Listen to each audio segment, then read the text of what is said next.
Okay, so I've got 1201. I know I have another person still trying to get in, and we'll just go ahead and start. We have a small group, but that's okay. We'll go ahead and begin our strength over stress presentation. Thank you guys for being here today. My name is Karina Moore. I'm the Health and Human Sciences educator in Orange County, Indiana. And I've been in the field of education for actually over 25 years now, which seems weird to be able to say. My specialty area within Extension is human development, and I really like the education piece of being able to reach families and kids where they are. But you know, what's really fabulous about this job that I get to do every day is that I get to reach out to people from all walks of life, and from prenatal to 108 years old. That is so meaningful and so fun. And so this is one of those presentations that is geared more toward adults, families, and more of that than parenting, but you might see some parenting pieces in there, and you might see some pieces that don't apply to you but apply to others today. Okay, so on the first slide here, is everyone seeing the slides okay? Yep, that's fine, great, okay. So this presentation today is really valuable in terms of thinking about the holidays, because we're not just experiencing holiday stress, but it's pandemic stress during the holidays. And not to make it any bigger than it is or to make it more stressful, but it is just a fact. And when I was first asked to consider putting a presentation together for this series, I knew I absolutely wanted to do it. I knew that I wanted it to be helpful to others during the holiday season, you know, in a way that would, you know, kind of bring them a little more calmness and peace, and, you know, some tips to help them manage things a little bit better, whether it's for themselves or with family members. And so some of the things we're gonna go through today involve social distancing, loss of loved ones, depressive disorders with a seasonal pattern, financial flow disruptions and or irregularities, and those magazine cover expectations. So in the chat box, I would love for you to list 1 to 3 things that impact your personal holiday stress level, if you're so willing to share.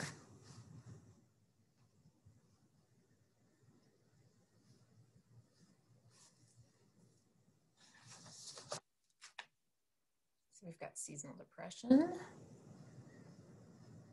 expectations probably,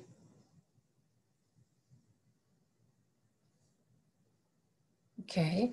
So and if anyone else wants to put anything in there at the moment, that's fine too.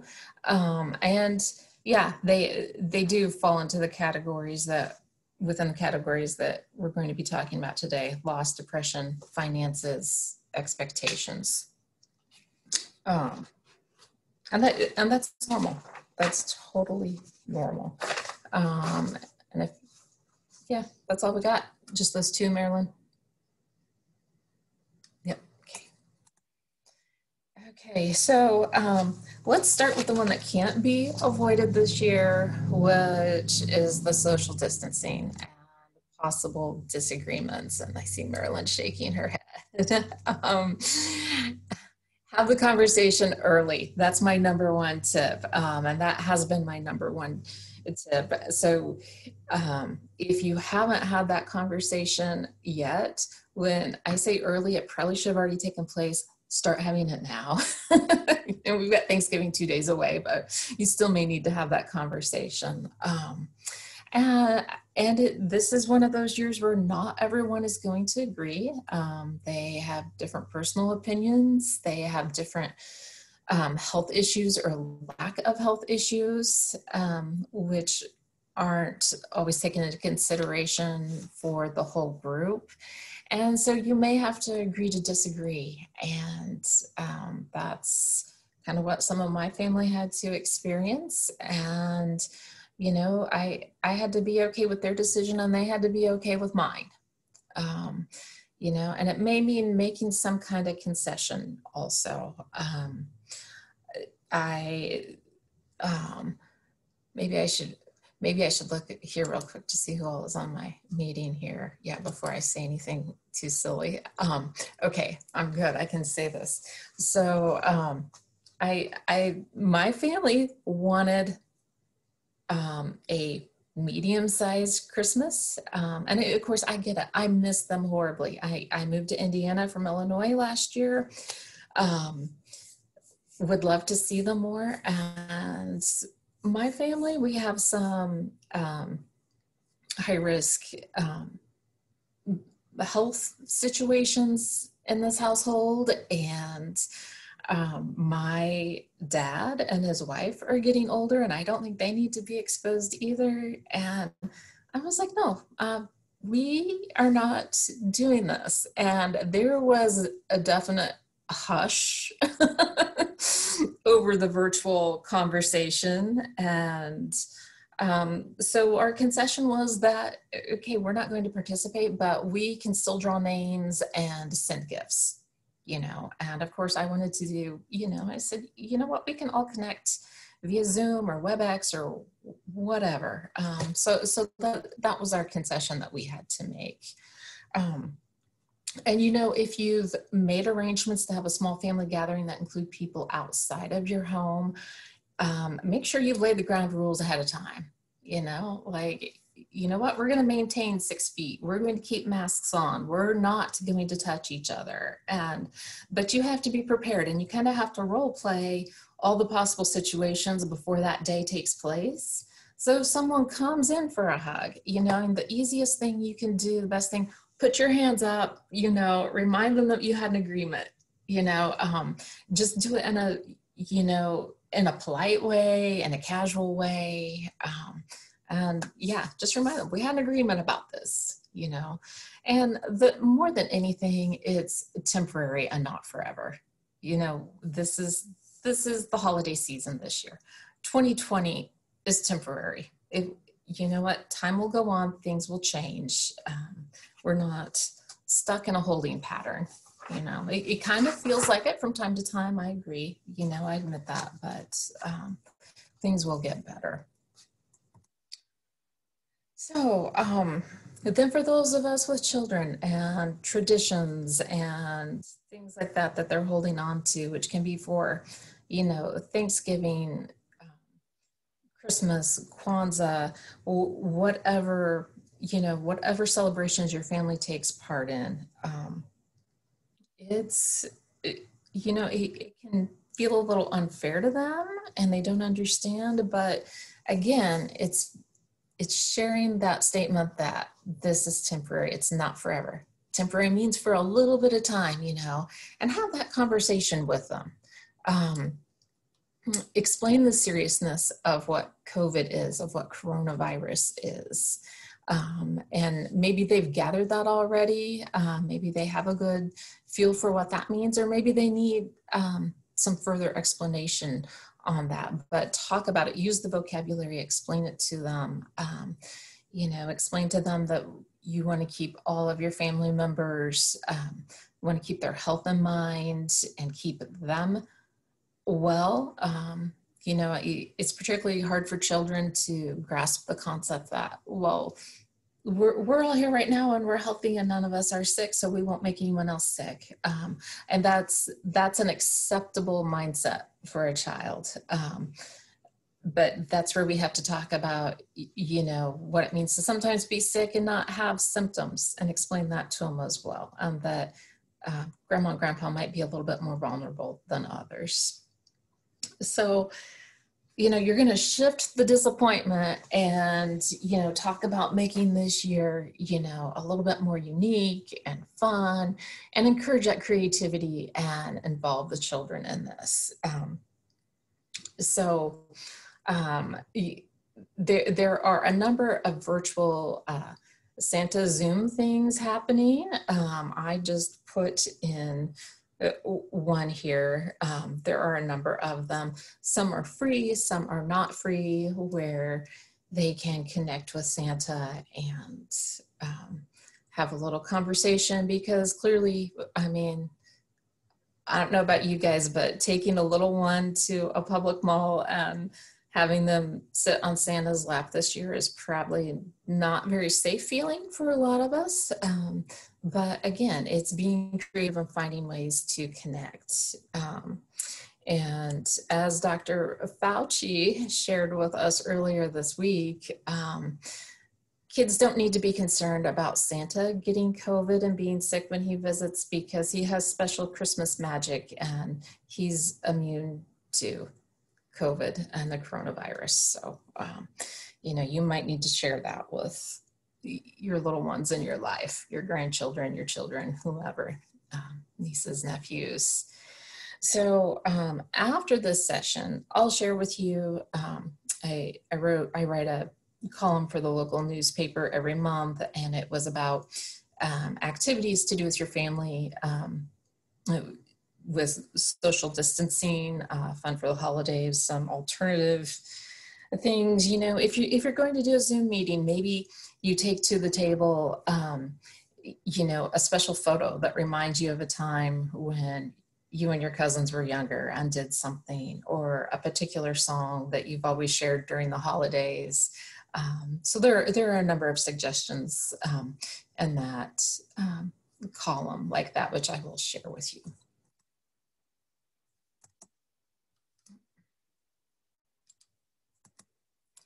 Okay. Take a deep breath. We're not going to get all too sad and heavy, on a Tuesday afternoon here over our lunch breaks and everything. But this is a serious one, loss of loved ones. And boy, such a year in terms of, those who are close to us and really special to us. Because we're not just, again, it's not just a regular holiday season. It's a holiday season in the midst of a pandemic where lots of people have been, have been touched in some way by the struggles of COVID, whether it's been themselves, a family member, coworkers.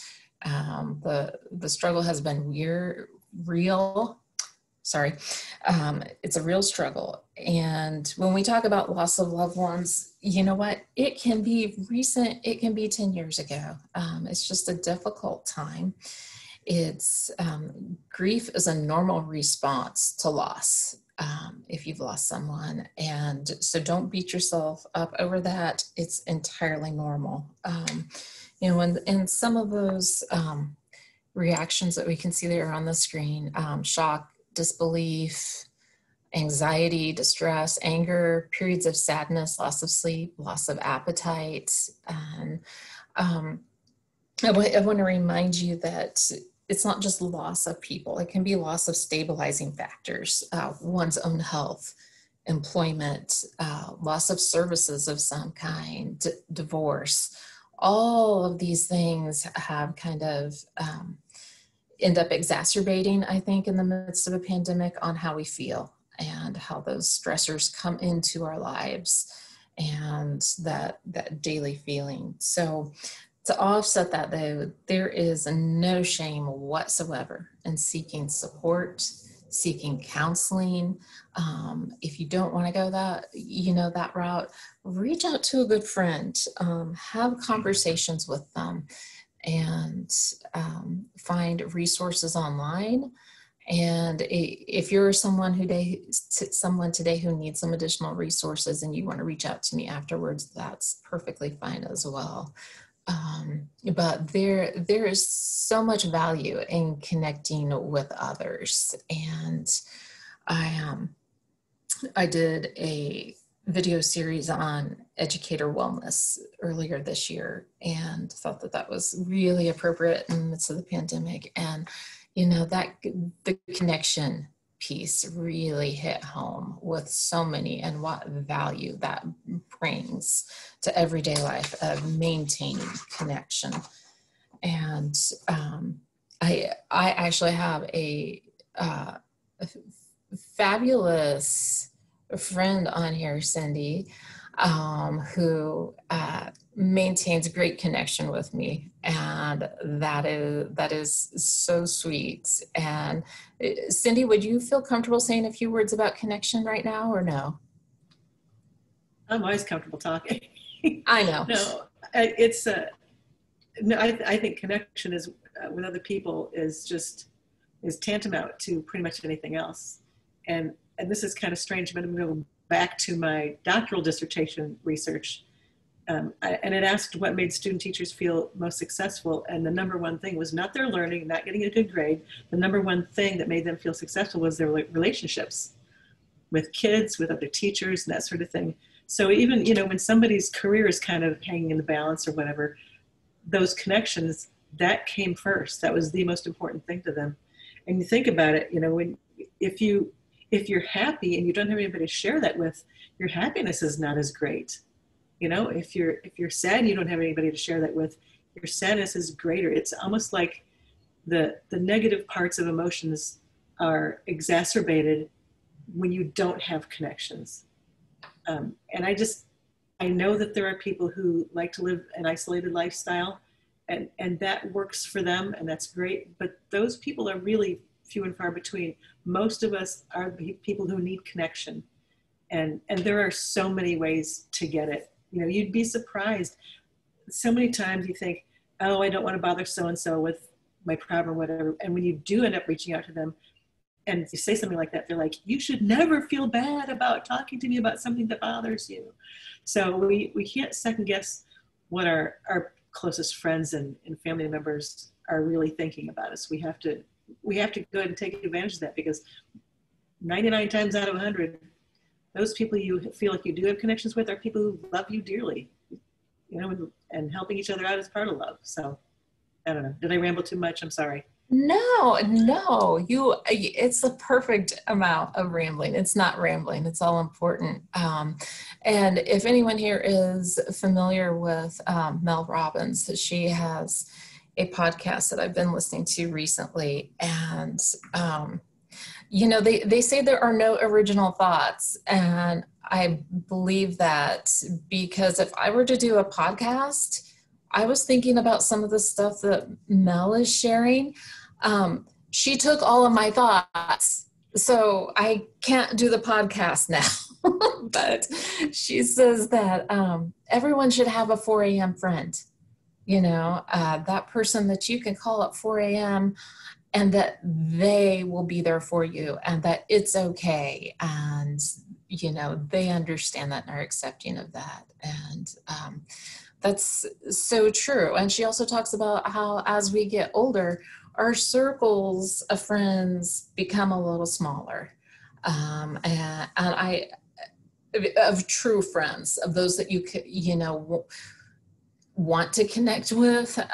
You know, we have those professional connections, which are, you know, span out quite a ways. But those real close, intimate relationships, as we get older, we become a little bit more selective about them for various reasons, but they also become more precious too. And, you know, she emphasizes the great factor of having a few fabulous friends, as opposed to having a plethora of, okay friends, you know. So, yeah, I recommend listening to her once in a while if you want something a little different to try out. So moving on to our next slide. Depressive disorder with a seasonal pattern, and this was mentioned in the chat box. Definitely a stressor for the holidays. First things first, it's okay not to feel okay every day, you know, and acknowledging those feelings is part of the process. Symptoms of seasonally affective disorder may become more pronounced during the holidays. That's normal. It does not mean that overall in general you're getting worse. It's a normal part of the pattern. Um, and again, I'm going to refer back to my wellness series for educators that I did. And thank you, Michael, for the compliment in the chat box there. I loved doing that series and thinking about that and putting that together. And one of the things that I, went back to in that was maintaining routines in a way that helps you. You know what? My morning routine may not be helpful for someone else, and I get that. But that's why you have to maintain the routines that help you get off to a good start and help you find your center and your calm. And I'm just not a person who thrives in chaos. I can't. If that happens, I'm going to shut down. For me, that the morning routine sets my whole entire day. And for those of you who know me well, you know that I like to start out quietly, and I like to start with a cup of coffee and, reading something and having one of my cats nearby, and I go through my own little ritual there. And so this is the same thing, for anyone dealing with depression, anxiety through the holidays. Maintain that routine. Don't let everyone else around you, kind of upend everything. Staying hydrated sounds so simple. It's amazing how much we can get busy during a day and forget to drink water, tea, those things that are good for us and don't dehydrate us. Exercise, spend time with loved ones, pamper yourself. And I have to say, all of you who showed up today, you're doing something good for yourselves just by showing up. You made the choice to be here. You made the decision that, I'm going to go get some education and some good tips for myself today.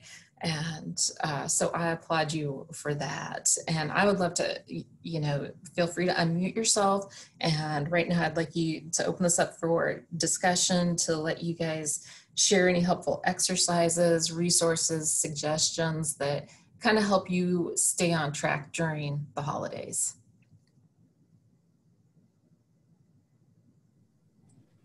I'll say something again.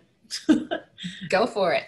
And Karina knows this about me because we worked together for a long time.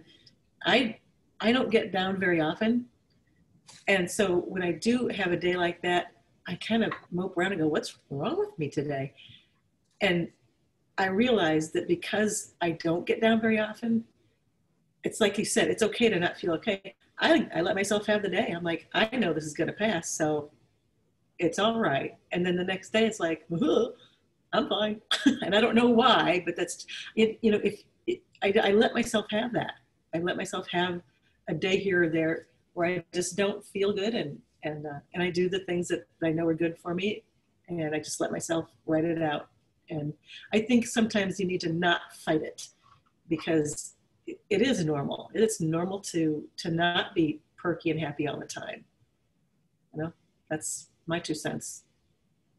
Yeah, and it's a valuable 2 cents, because while we're in that place of not feeling perky and happy all the time, we're also working through some emotions and processing and doing some acceptance and coming to terms, and then moving forward. And Cindy is a very positive person. I consider myself positive, but being positive does not mean that you have to be happy and laughing and positive every single day of your life. Being positive is knowing that this will get better. There's more to things. The future will bring new things and adjustments and adaptations, and that's what staying positive is about. Yeah. Who else wants to share something with us? Michael? Well, I don't know if I have much constructive to share. I'm not good at managing all of this. I have a job that is extraordinarily demanding, like all the time, and I never really feel like I get a break from it. And so for me, it's always like I want to get all this done before the holiday break, and then by the time the holiday break comes, now it's like, well, the season's almost over. So, you know, now it's too late to go back and do things with the family, and you know, practice my annual Christmas music and things like that. It's so I don't know. I'm always interested in hearing what other people have to say. Like Cynthia's suggestion, I think sounds excellent. That sounds awesome. Um, I think I might give that a try. That's good suggestions. Yeah, absolutely. And Michael, like many of us, has, done this transition and hybrid thing to working from home a lot. 100%. Yes, you're at 100% now. Okay. Yep. So the boundaries kind of disappear. They used to be blurry. I'm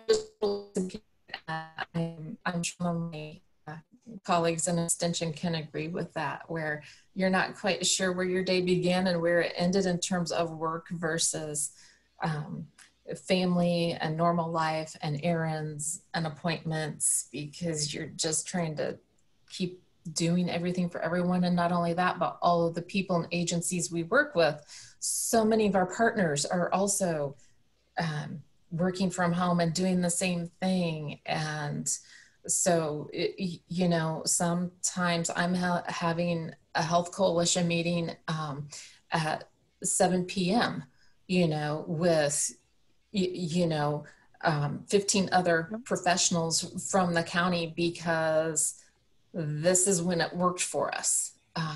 And that's what you do. Unfortunately, though, it does kind of like throw you off balance every once in a while. And that's where, I have to remind myself, even myself, Karina, it's temporary. This isn't forever. We're all doing the best we can, and the reason we do our jobs is because we're committed to it and excited about it. So that kind of helps too. Yeah, I can't tell if we're working from home or living at work. I'm not sure which it is. Exactly. Yeah. Yes. And like, I find myself, my space at home has more and more work stuff brought into it. And I'm like, I think I need another filing cabinet here. Yeah. I'm lucky because I'm retired, but my job when I was working was one of those jobs that you don't turn off. It was education. You just don't turn it off. But I have told people this before too. You need to box things and you need to schedule things. Like if you've got something you're really angry about or worried about and it's really distracting from you doing your job, schedule a box of time to worry about it. I'm going to worry about this between 12 and 12:15. After that, I'm going to let myself focus on something else. And it really helps me to do that. I used to have to schedule, like I'd schedule my workouts. You'd think, oh, just go to the gym. I had to schedule it. Sometimes I put down on my calendar that I was going to go to the gym, but when people would ask me, oh, can you have a meeting at 8:30? Oh, no, I have a doctor's appointment, because going to the gym was for my health. So I called it a doctor's appointment. So maybe sometimes you can do that at home, schedule yourself something away from your desk and give yourself that, even if it's a half an hour walk or something, just schedule that or box it to keep that separate. I just can't imagine having to do field 24/7 and have your workspace be at home when that's not what you want it to be. Some people want to work from home, but when you don't want to work from home necessarily, that would be very, very emotionally challenging. So I would encourage people to schedule things and box things to help them manage stuff and do good things for yourself. Yeah, that's a fabulous recommendation, Cindy. And that goes into, the last bullet point on the slide of pampering yourself. That's a way of pampering yourself. Pampering yourself is not always, getting a manicure, pedicure, taking on a nice, long hot soak in a bubble bath. It can be okay, I'm going to put down on my calendar that I have a doctor's appointment because really, I'm going outside to walk a couple of miles. You're right. That's pampering yourself.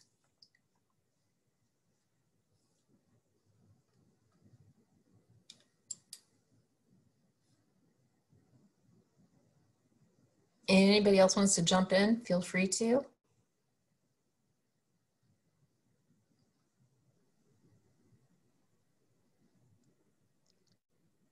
So I found that a happy light is helpful to me. 6 years ago, I was diagnosed with seasonal depression. And so I totally agree with what you're saying. Like sometimes you just have to let yourself have that day. But if those days go more than a couple of days, it's time to get some help. And so that's where I was at. Um, and I think my family could have taken me being an alcoholic more than saying I had seasonal depression. And so I don't know why that was. But I was able to get on some medication. And so, you know, if you are struggling in that place, and this is a time that with the pandemic and many other things, it may hit you harder. But there's some self-help strategies that you can do too. Like I have a happy light. They're around $30. I've got a couple. I've got one at home, one in my office, in fact, and have that on, and that's been helpful. And we've been experimenting with aromatherapy some. And so just find like a candle or an essential oil that makes you feel happy. It gives you that happy place. And those have been some things that I've been able to do. And I still know if I get to that point where it's more than a couple of days, then I can still go back to my doctor and get back on that medication just to feel that balance. Absolutely. And thank you for being so open about that, Marilyn. Marilyn and I have been in a book group recently about being vulnerable and she is really being vulnerable right now, and I applaud you for that and for sharing that, and I can so agree. And you know, I own Happy Lights also, Marilyn. Yeah, they legitimately work. They help, you know, take care of medication also. And that doesn't mean we're weak. That means that we're finding ways to deal with things that keep us going and keep us healthy. Absolutely.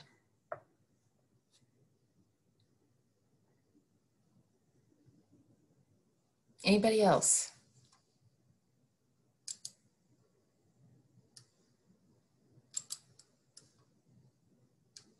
Okay. Go to the next slide then. Financial flow and disruption, irregularity. That's been a biggie for a lot of people during this pandemic. And even if it wasn't us personally, you may be thinking of someone who it did impact, who's close to you. And I think it's easy to know so many people who that's touched. And so let's take the pandemic out of it. Financial flow during the holidays any year is a little challenging. So we want to keep in mind those things like making a budget, scheduling your shopping during less busy times. Tending to go during busy times might make you feel anxious, and then you're just like, oh, I just want to be done. And so you start buying things without thinking about the price, without thinking about the practicality. That's my experience, obviously, if you cannot tell. You know, so yeah, pick the less busy times if you can during the week. You know, Monday through Friday is definitely going to be less busy. Agree with everyone who you exchange gifts with to scale back. You know, have that agreement up front right now, have that conversation. Say, you know what, it's been a tough year. I can't manage this. We've had extra medical expenses, extra, you know, dental expenses, whatever it is, moving expenses. You know, I love getting you gifts, but I love you too. And maybe we could just scale back and focus on the time rather than the gifts. You know, and back to making a budget. I read a tip recently, which I thought, oh, that's really clever if it works, which was to put someone's name on an envelope, everyone's name on their own envelope who you're buying something for. Decide how much you're going to spend on them. Put that amount in there. And every time you purchase a gift for them, you're paying for it out of that envelope. And when the envelope's empty, you're done buying gifts for them. That may work for some people. We've moved more into a cashless society though, which means that it's going to take me an extra step to go get the cash to do that, but it's still doable. It's still doable. Or, you know, you just do it the old fashioned way and you write down your numbers on a piece of paper and, you know, tally it up and subtract and stop yourself when you're getting to that point. But I thought that was interesting. And I don't know if anyone has done that, would you please share that with me, the whole envelope strategy? Or if you have another strategy?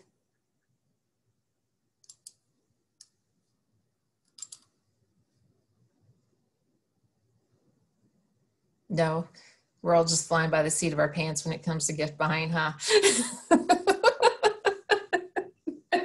Note to self, do better. Just kidding. I'm sure we're all doing just fine, okay? And if not, there's always next year to make improvements. Okay, the next thing, the photo shoot facade. You know, it's all about those expectations and what we feel is expected of us, maybe what has been expected of us in the past. Maybe it's everything we're seeing. You know, we turn on HGTV and we see these beautiful spreads, you know, we pick up our, you know, nice pretty magazines that we like to look at, and they are literally picture perfect. We see the family photos and the kids are smiling at the right time and looking in the right direction, you know, but guess what? We're ourselves, our family, our friends, we're not a magazine cover, okay? So just, you know what? It's one of those times you have to suck it up and be realistic, okay? Be okay with less than perfect. It's just part of it. And boundaries, boundaries. So important and yet so hard to make yourself grasp and realize sometimes in terms of expectations during the holidays, because I find that many times you're not just trying to accomplish things for yourself, but for others. You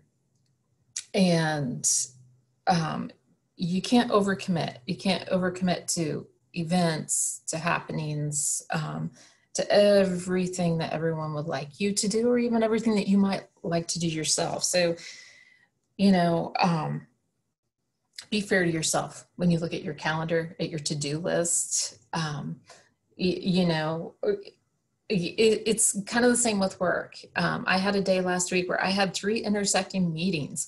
What on earth? What was I thinking? It was impossible for me to even be present at one of them, let alone 3 of them. And I don't mean present like in attendance. I mean present mentally, because I was thinking about, okay, well, partially at this meeting I got this, and now I'm supposed to focus on this, and and in 20 minutes I'm going to have to bail from this early and go to this meeting, and I know they want me to talk about this. And you know, at the end of the day, I was like, I really should have scrapped something because I wasn't there and I didn't feel good about the end result myself. I felt all scattered and messy, and it was just like a really bad you know, children's finger painting or something.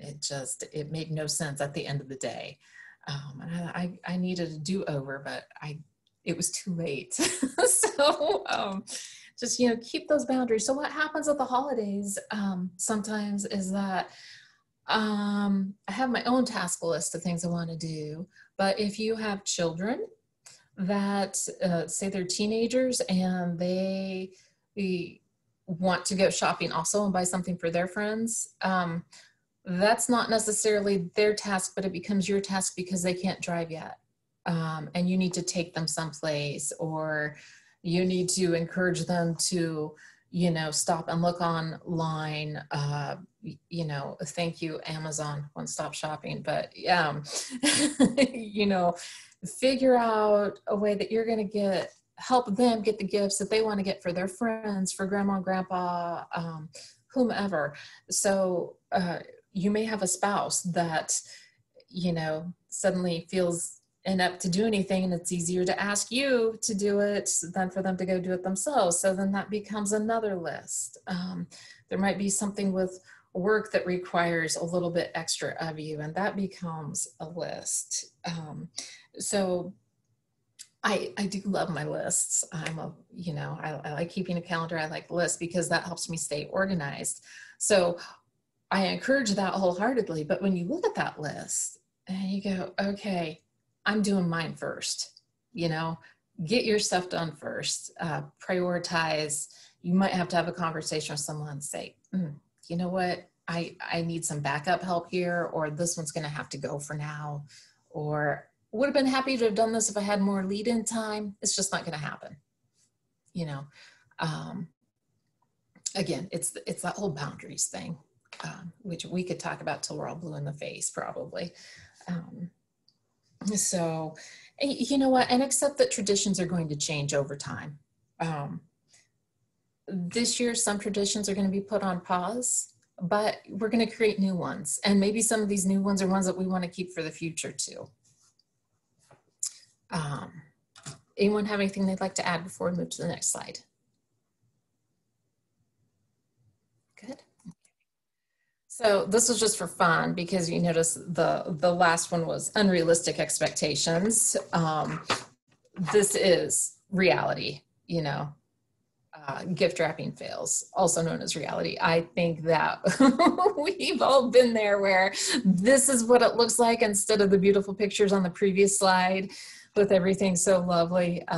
You know what, you get to the one package and it's like, I don't have enough paper left. This isn't working.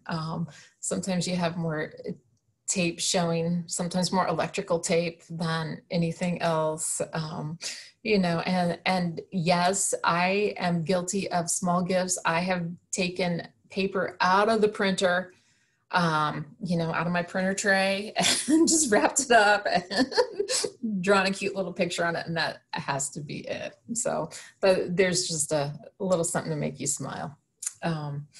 So next slide, self-care and healthy habits, which is kind of what we're talking about all through this. Think of those, as protective factors, and you're going to have that umbrella over you, or if you like to think of it as a blanket, keeping you dry, keeping you warm. That's how you're going to take care of yourself. You're going to connect and reach out to others.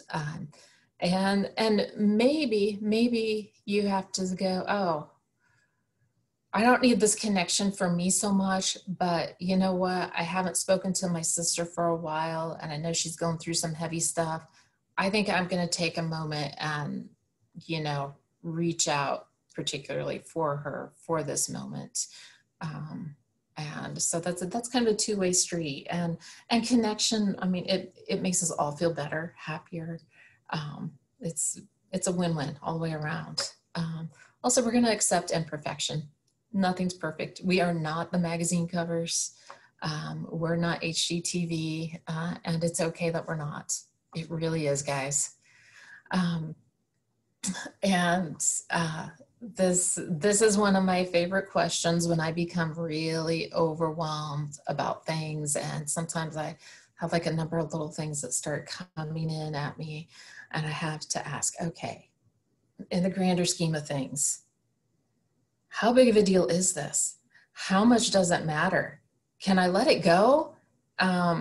Even if the people around me aren't going to let it go, can I still let it go internally? And I think it's important to learn how to do that. And we don't have near enough time to talk about, the amount of therapy it takes to get there to be okay, even if everybody else isn't okay with you feeling okay about letting some things go. But yeah, I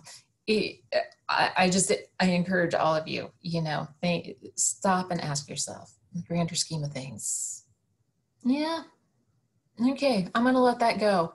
Somebody else can worry about that. It's not something I need or want to carry on my plate right now. And respond to people in situations with kindness. So difficult, yet so important to keep in mind sometimes that we don't always know what someone else is going through. We have not walked in their shoes. We have not experienced everything. We may think that we know them well, but there may be things that we don't know about them.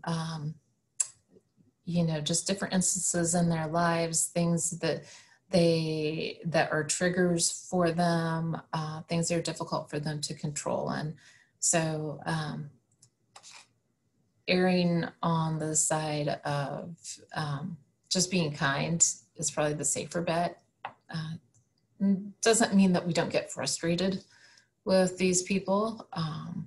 Doesn't mean that we have to agree with their perspectives, but it's easier to go ahead and approach it with kindness rather than animosity. That becomes a good self-care habit for ourselves, because then that way we're not living the negativity. Maintaining healthy habits, we've talked about that. Taking a walk, how good that is for us. Getting out in the sunlight, taking a walk in the sun increases the serotonin in the brain. That can help fight seasonally affective disorder. And walking also just kind of helps generally alleviate any anxiety you have if you get a little fidgety when you get anxious. Okay. Okay. In the chat box, I want you to share one action you feel you can make to offset holiday stress for yourself. Okay. Just right now, you can just commit to something.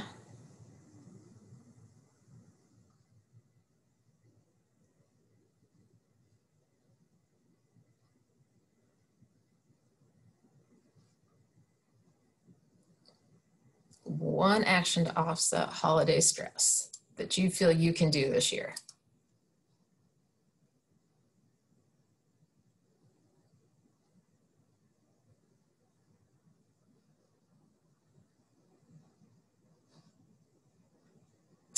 Oh, Molly, you plan on doing more yoga. Good for you. Good for you. That's a great one.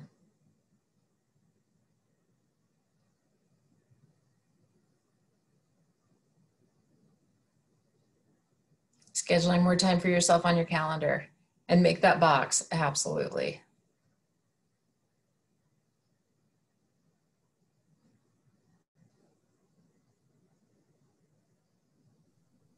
Setting aside time for non-work tasks to enjoy the season more. Yeah, just enjoying more, being present during a time where you can just take in and let all your senses absorb everything around you, the pleasantness of the season.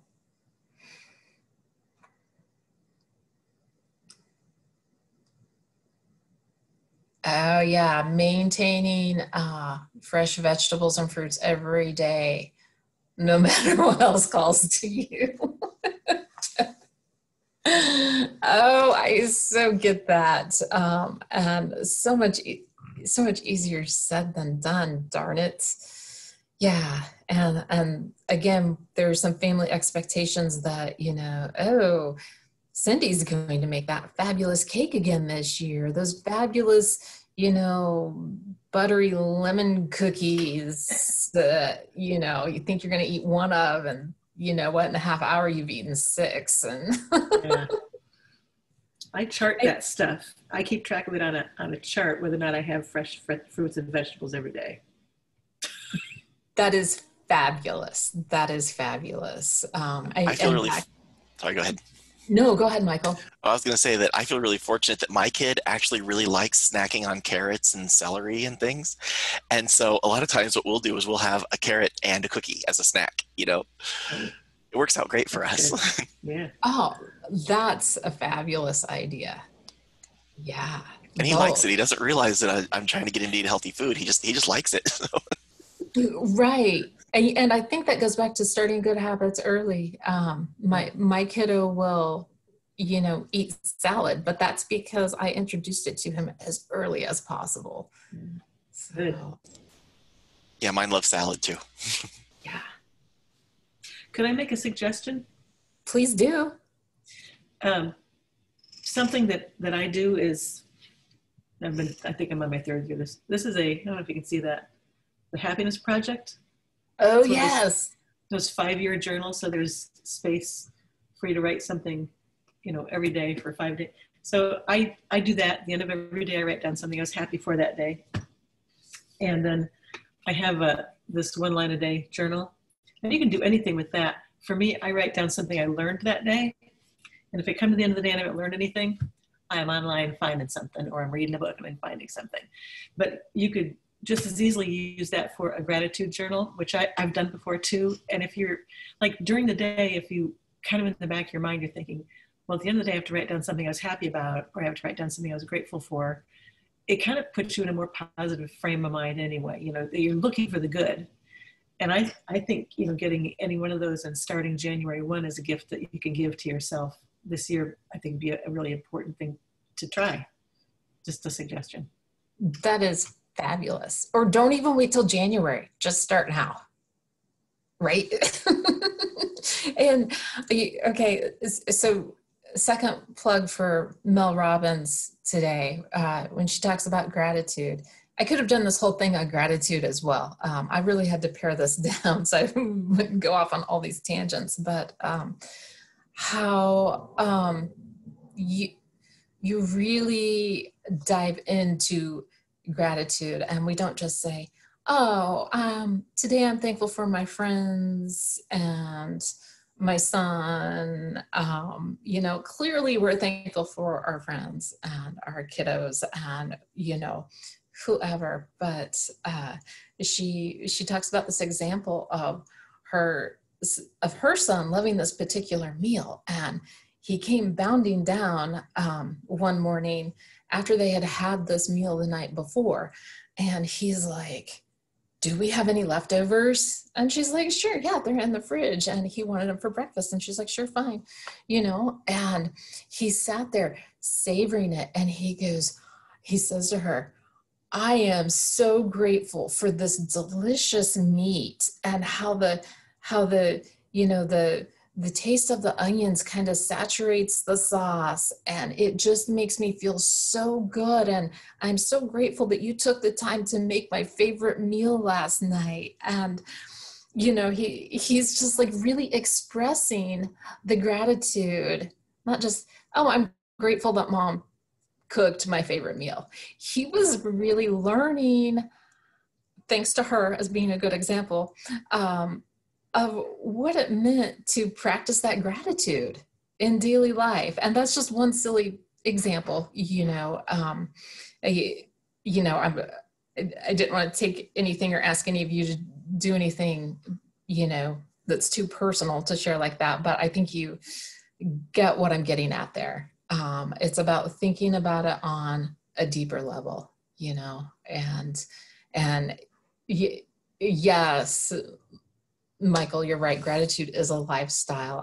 That is something that I can say I strive to implement more of all the time.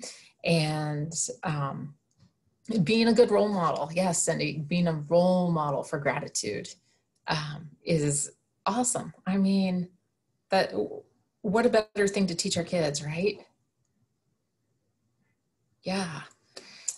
So some of those other holiday suggestions, maybe it's taking time away from the cell phone, listening to favorite music, cooking with more spices, releases endorphins. And I know some people like cooking is a stress reliever for them in general, just the act of creating something from scratch, nourishing others with it, making them happy,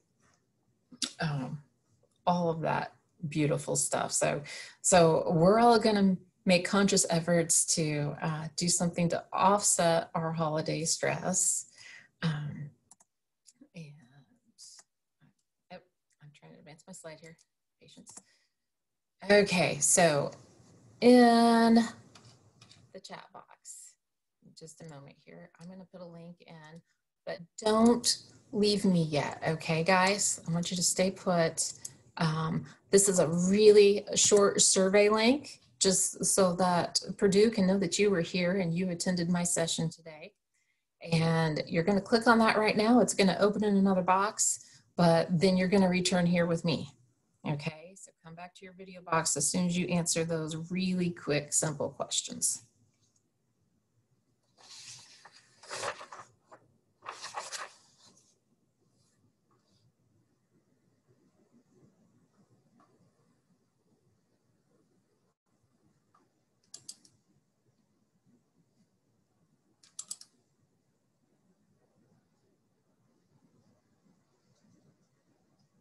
And then if you would, when you're finished, just give me a thumbs up, either physically or on screen.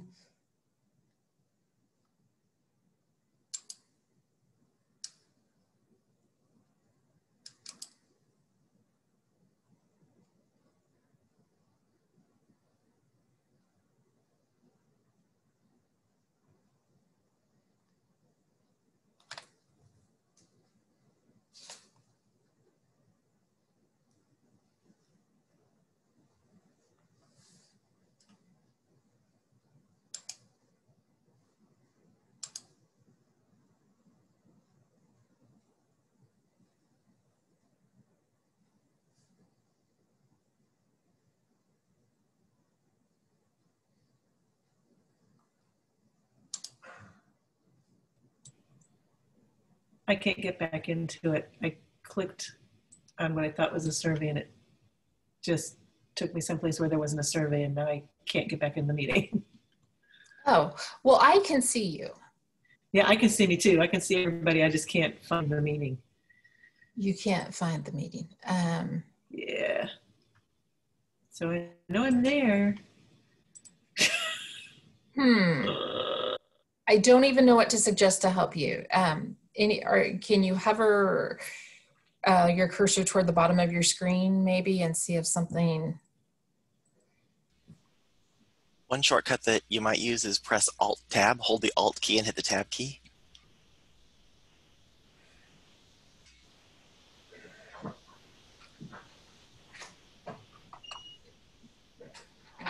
Thank you, Michael. Does that help? Didn't do anything. Nope. No? Oh, nope.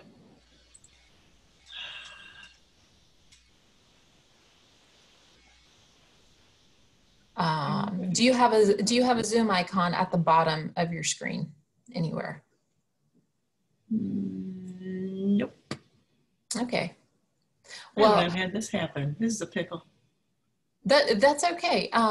For the sake of time, I'm going to go to the next slide here. And because this whole session today was really important to me, that I gave you guys time to share also and connect, because that connection is so important. And I do have a few other slides. We're not actually going to do the activity, but I want to share it with you in case you are having to do some virtual things with family and friends. And I will send the link to you afterwards.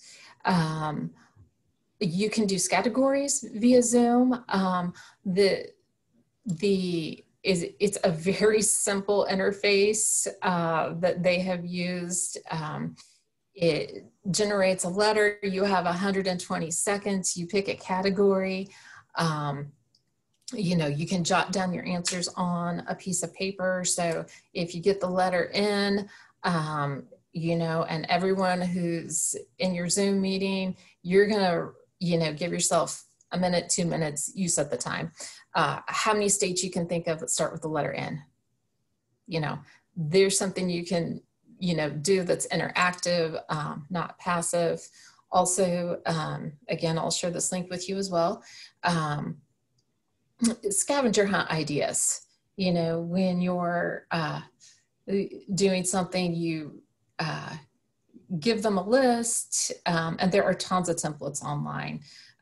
Ask them to go around their home and find as many items as possible, and they don't have to bring the physical item back to the screen to show you. Just take their word for it, because you know you can't like carry your Christmas tree from here to there or anything like that. Keep that in mind. And everyone just reports back on how many they were able to find. Just kind of becomes like a fun game that you can do with your family that's holiday oriented, and adjust accordingly, you know, for Kwanzaa, Hanukkah, whatever everyone is celebrating. And last but not least, I'm so thankful. I'm so grateful that you guys made the choice to be here today, to spend an hour of your time with me, talking about ways to overcome some stress. And so my holiday wish for you, sincerely, I did not write this, but I found it and I was like, oh, that's me. That's what my holiday wish is. I wish you and your family good health. I wish you and your family powerful, devoted, enduring love and peace, financial prosperity, happiness and fulfillment. I wish for you and your family success in receiving everything you ever wished for. I wish for you and your family endless joy, fun, and laughter, freedom, strength, patience, fortitude, all of these wonderful things, because I know you can do it. And it's what we all deserve, and I think it's what we all strive for, and it's part of learning to be resilient, which you all are. And I can't thank you enough for being here today and being part of this session. If you need to reach out to me afterwards, that's perfectly fine. My email address is there on the last slide, more945@purdue.edu. And Marilyn, as promised, I'm going to give you an opportunity to plug your future program, which is also part of this series. It is. So we've got the last one, I believe it's December 15th, same time, same place. Our topic I'll be teaching with Molly Marshall, and it's Don't Lose Your Health Over the Holidays. So we're going to just give tips on striving for healthy eating, talking about some physical activity, and we'll also give a little bit of attention to mental health. So hope to see you December 15th. Okay. Again, thank you everyone for being here. You are free to go about your day. If you want to send any feedback about future programming, webinars that you would like to see, such as this one, feel free to do that for us as well, because we really appreciate that type of feedback. And I will stay on in case there's anyone who needs to chat a little bit longer. I will say bye because I'm going to go do that survey. Oh, well, bless your heart. Thank you. I appreciate that. And I loved your background. That was your dad, right?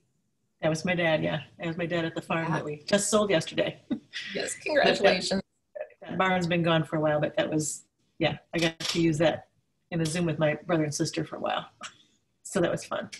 Awesome. Thanks for being here, Cindy. Yes, thank you. Thanks to everybody. This was fun. Happy holidays. Yes, you too.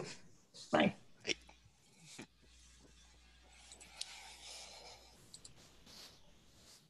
Right. Yeah, that was great. So thank you again for inviting me. I really, really liked that a lot. You are welcome. It's really nice to get a break and just hang out for a while. Yeah, it is. It is. And I know you have a distance between yourself and family too. What are your Christmas plans? Are you guys Zooming or doing in person? Well, we've offered to Zoom, but the problem is that my mom lives out in the middle of nowhere and her internet connection is spotty at best. So we're thinking that might not be an option, but we're going to try. So we'll see how it works. Yeah. But now, otherwise, we're just gonna stay here and just take a day where we're not working, no work, Yeah. for one day, just for one day, I know. no I work, know. Like the whole day is the doctor's appointment, right? pretty much, right? Who cares that it's on a holiday? Your doctor's in. Right. It's the one day that I hope I can trust that no one's going to email me if anything urgent. Or I know. And yet when we tell ourselves we're not going to check email, it's really hard to like stop looking because I right. feel like it's like so embedded in us. Well, I Hey, wanted to say Sarah. no phone calls either, but I can't do that because I know my family's going to call. So Right. Yeah. You have to like be cognizant of that. Absolutely. yep. Absolutely. It was so good to have you here today, Michael. I appreciate it. It's good to be here. Thank you so much for the invite. I really enjoyed it. Oh, no problem. Take care. All right. See you later. Give your kiddo a hug, okay? Will do. Okay. Bye. Bye-bye. Hey, Sarah. Yep, you're muted. There we go. Yeah. Hey, how'd it go? It went really well. It was a small group, but that's okay. You know, we just have to keep trying. We do. You know, our whole virtual programming thing and trying